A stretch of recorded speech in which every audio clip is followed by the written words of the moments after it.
We're going to turn now to the crisis over Ukraine. Overnight, Crimea moved clocks forward 2 hours to be on Moscow time.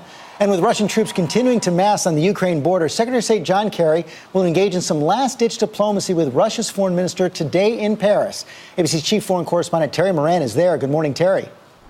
Good morning, George. The very fact that Secretary of State Kerry has flown here for these talks is in and of itself a good sign. That's because there is so much tension right now and so much uncertainty on both sides about what the other side might do. And Ukraine remains on a hair trigger. This is the flashpoint of the world right now. Russian tanks and troops pouring up to the tense border between Russia and Ukraine. Routine military exercises? That's what Russia claims. But at the Pentagon, deep skepticism. We don't have a full knowledge of their intent, but regardless of the intent, it does nothing to de-escalate the tension. U.S. intelligence agencies now estimate there are up to 40 to 50,000 Russian troops along Ukraine's eastern borders.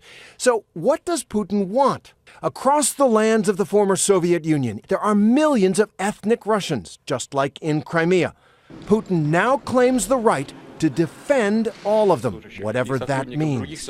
President Obama, in response, is rallying European allies and warning of the dangers of Putin's new doctrine. In the 21st century, the borders of Europe cannot be redrawn with force. Fine words, but Obama's real options are limited.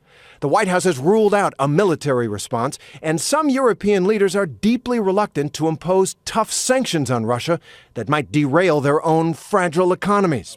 So Mr. Obama has tried another tack, belittling Russia altogether. Russia is a regional power that is threatening some of its immediate neighbors, not out of strength, but out of weakness.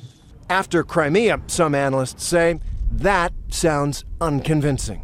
The impression is that Putin has flipped the bird to the entire world, and what can the U.S. do about it? If he were to take eastern Ukraine and southern Ukraine, the U.S. wouldn't be able to do anything about that. Is that really a position of weakness? Well, in these talks here in Paris, Russia is demanding that Ukraine change its form of government, its constitution, to give more autonomy to pro-Russian areas and change its foreign policy, pledging to be non-aligned rather than join Europe. The United States is insisting that only the Ukrainian people should decide all that.